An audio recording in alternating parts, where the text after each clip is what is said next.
Welcome, everyone, to our fifth episode of Radical Thoughts on Innovation. I'm Maya Barber, and I'm here with my co host, John Hall, and our special guest, Michele Sandoval.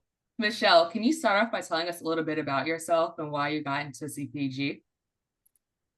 So my name is Michele Sandoval. I got into CPG mainly because I love the idea of trying to convince people of either trying or wanting to buy things that they might not necessarily consider. And so I really thought of it as a challenge, as a way to really understand consumer behavior and psychology and then address that through marketing, communication, branding, brand strategy, product offerings, et cetera. And I know your profile highlights a lot of your success in building innovation pipelines. So, what are the key stages or methods that you use to identify, validate, and scale new product ideas in the CPG space?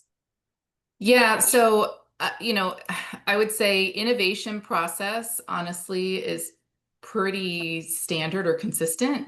It looks very, very similar, but for myself, I really think of it as a disciplined end-to-end approach that blends consumer insight, market intelligence, and really cross-functional execution. You can't get anything done without your cross-functional partners. In terms of identifying, it's really about figuring out how you meet those unmet needs, those unmet deep consumer needs. And you do that through deep insight work, whether that's ethnographies. I really truly rely on trying to live and breathe the lives of my consumer. So I will follow them in store. I will stalk them on social media. You can use Chat GPT. There are all kinds of methods to try and get to know who your consumer is better in order to really then understand what that opportunity white space looks like. And then for validating, that's relatively standard. You've got your concept testing, doing iterative testing, whether that's qualitative or quantitative, or just even going straight into a market test and seeing, how well does it sell. If you're small scale, it could be one local store, a farmer's market. If you're large scale, like in the companies that I've worked for in my background, it means probably straight into a retail environment and on a consumer, on a shelf for consumer consideration. And then in terms of scale, the focus that I've always had on scale is if this becomes a really big idea, how quickly can we turn it on? Right? Are we able to go from 100 units to 1,000 units, from 1,000 units to 100,000 units, and be able to deliver something quickly, while still being able to find the right go-to-market partners to retail, along with then all the consumer supporting communication for campaigns and evaluation post-launch. So scaling for me has always been how fast can you, if something hits, how well and how fast are you able to react to that? So overall, the process is about kind of balancing creativity with rigor and really making sure your idea has a strong consumer hook, whatever that potential upside is, and that you have that path to scale. And with those stages, has there ever been a moment where you have used outside thinkers to, whether the industry partners or other sources will help, sorry, I cannot talk today, which help reframe your innovation approach? Definitely, absolutely. There was probably maybe right around the time of the pandemic, I was working on a project with, several coworkers, and we were trying to develop more of a broader corporate-wide innovation pipeline as opposed to, very brand-specific innovation pipelines. And we sought out an external partner in order to really help expand and broaden our thinking. We certainly looked at industries outside of Gallo at that time. We looked at trends from consumer trends, economic trends, really trying to understand the dynamic external factors that are affecting, consumers' lives, all of that to try to then better understand how we can reframe our innovation approach. And even in the case of from a technical standpoint, right? Like Gallo will look at other liquid-based industries and or technology that may not be applicable to wine, but then look and see how, those technologies could be applied in some way in order to create a competitive advantage. So it's not even just on the branding and marketing side, it's also even on the very technical, product development side as well. And then I Yeah, do things also like going to FEI and interacting with other innovation experts and, try to understand what are their best practices, what are the things that they do in order to, to be better practitioners of innovation. I was gonna say, you talked about, broadening how you think, and obviously AI is having a big role in broadening how people Mhm. think and having, how we're generating, evaluating, and refining ideas. I'm just Yes. curious, how are you finding ways to kind of blend that human creativity with machine intelligence to really come up with big ideas in the innovation process? How's that playing out for you? So I would say, first off, I'm in learning mode, Mhm. probably like everybody else. But in my humble opinion, I do think we've only just begun to unleash the potential of AI in this space. When you think about things like just even collecting consumer insights and consumer behavior, I mean, AI models are essentially an untapped gold mine of raw, honest user intent, right? I mean, Mhm. AI is having all of these human conversations every day using their natural language to talk about your product or service, and with really, that insight, it can be very valuable across all stages of the innovation process. It's just a matter of knowing how to mine that data, and I Mhm. feel like that's where we're really at, just the tip of the iceberg, just at the forefront of figuring out how we do that. I see a future where there's likely co-creation Mhm. between humans and AI to really drive efficiency and then allow for the breadth and scale of how you can reach consumers very quickly and easily. But I do see a challenge in that AI lacks a bit of ownership in IP, and confidentiality and privacy certainly, becomes Mhm. a concern or an issue. And so it's like, how do you balance the good with the bad of what it can bring, in order to really, again, truly tap into that productivity potential or that creation potential of having that human and AI interaction. Great.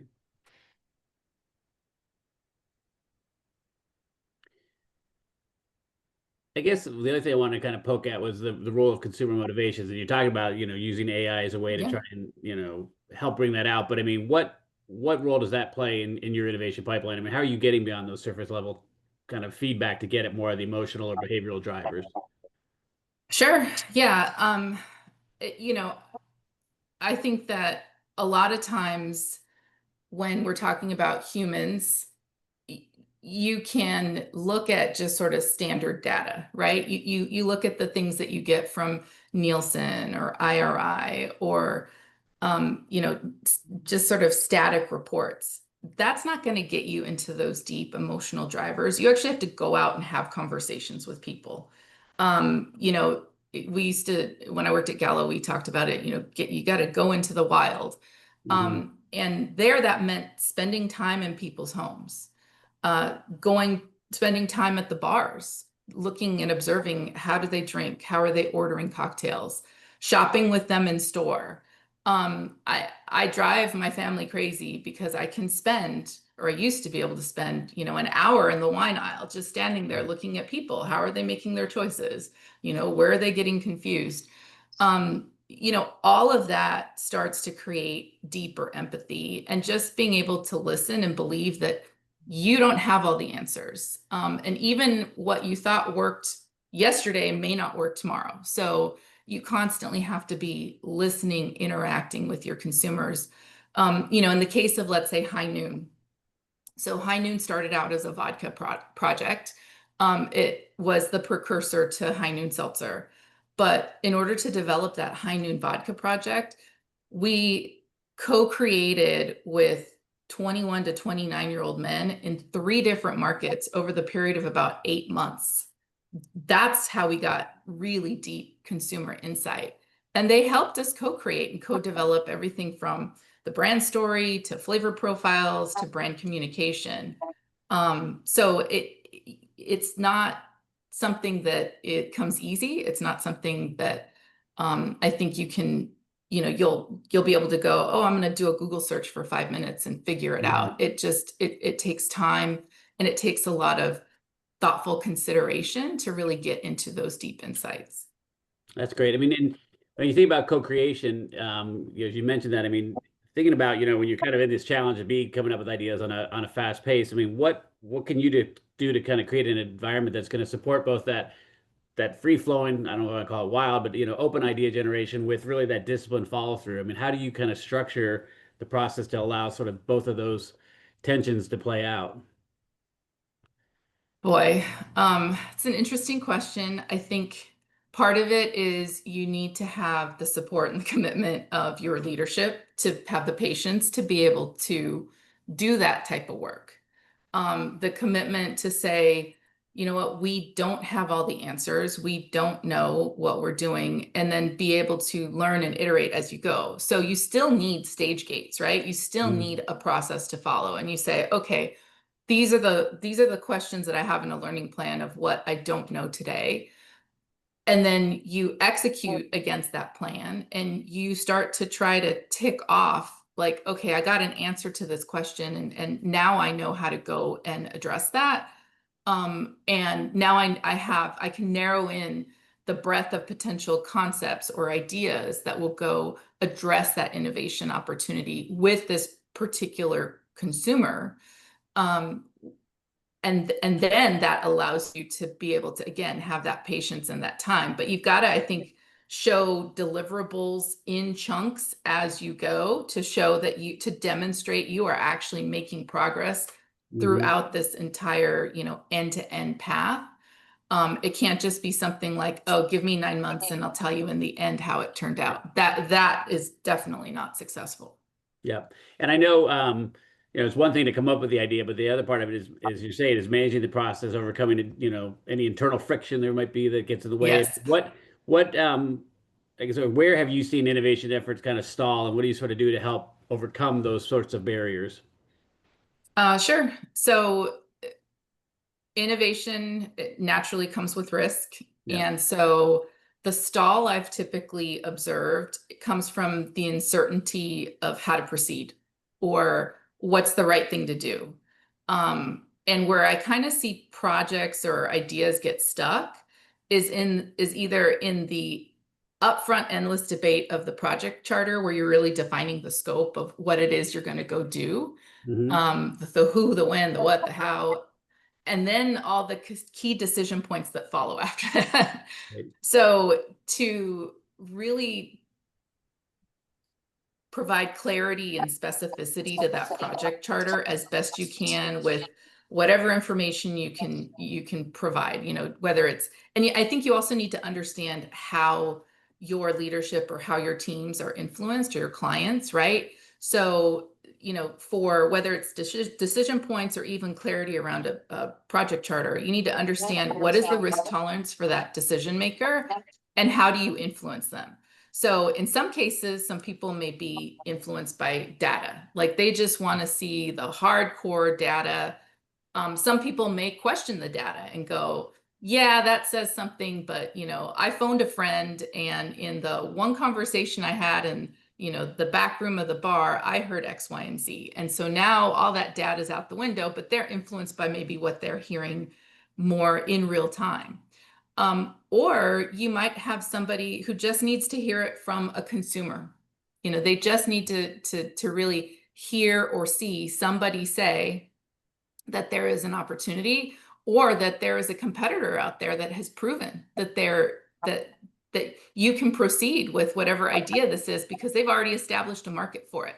So knowing how to influence, I think, can also get you past some of those sticking points. But really, the clarity around and the specificity of what it is you're going to do and for who, I think, is fundamentally critically important. Because I was listening at the last FEI conference to Craig Dubitsky. He runs Happy Coffee for Happy People. And it really resonated with me when he said that he innovates and creates all of his new projects and new brands for his bride. I don't know how long they've been getting married. I'm assuming longer than, the 1 or 2 years that most people refer to as somebody as their bride. But it really personalizes that, because now you're not solving a problem for this like mass group of people. You're solving the need or a problem for an individual. And then that creates that hyper focus that I think can really help with then creating the criteria to say, okay, we've made a decision, here's the idea, we've made a decision, here's the criteria we're going to use to evaluate, and it either meets it or it doesn't meet it. If you don't have that specificity, then it's hard to evaluate whether or not you're doing the right thing, or you think you're doing the right thing. That's really interesting. And then Michele, reflecting on your 5+ years in the innovation space, what is one lesson or mistake that has helped, your approach in the innovation space? And what is one piece of advice that you would give to someone leading in the innovation space? So I alluded to this earlier. All innovation follows the same process, but it is rarely smooth. So I think the one mistake or lesson is just because you continue to follow the same process, right? So you identify, you assess the landscape, you identify an opportunity, you develop some concepts, you test those concepts, you validate product market fit, and then you go and test and make sure that what you had done all this development and research around actually works in market. The process from end to end, I kid you not, changes almost with each individual opportunity or idea. As a leader, you need resilience and perseverance, and you really need to be ready to pivot at any time, because you never know where that curveball is coming, and it's coming. It comes in every single project, things that you think are going to be easy because, especially when I was at Gallo, a lot of times flavor-driven innovation would be in our mind sort of the easier thing to do, because if you had already worked on a peach product, maybe for a different brand, you could apply all those learnings for this next new project that, let's say they said, oh, peach is a lead flavor. Yeah, that didn't matter. You still would end up with something that didn't work. Something was wrong about maybe the matrix, or the peach flavor was too concentrated, and now it suddenly was causing fill problems on the production line. And so there was always going to be something that happened that just created an issue, and you needed to be ready to work through it. And then in terms of emerging trends, you asked me emerging trends. I think AI-powered personalization is an emerging trend in food and beverage. You don't see it that much, but one of my old bosses knows this, that I see a future one day where my smartwatch will assess my biometrics, and AI might assess my mood through an interaction, and curate for me a food and drink recommendation. Like, this is perfect for you. You had a bad meeting and you're in kind of a pissy mood. So, in order to kind of mellow you out, and based on your heart rate and how much exercise you've had today, we recommend, this type of a dinner and this type of a drink combination in order to bring you back to norm. I really think that that's going to be the next evolution of where AI can go and what the potential could be. I've had a few days where I could have used that recommendation. Yeah, I wish. We'll see. And then, yeah, John, do you have any more questions for Michele? No, this has been great. I really appreciate it, Michele. Thank you. Yes. Yeah, thank you for you. coming today, Michele. Yes. And thank you guys for viewing. Stay tuned for our next episode of Radical Thoughts on Innovation. As always, catch you next month. Bye. Thank you.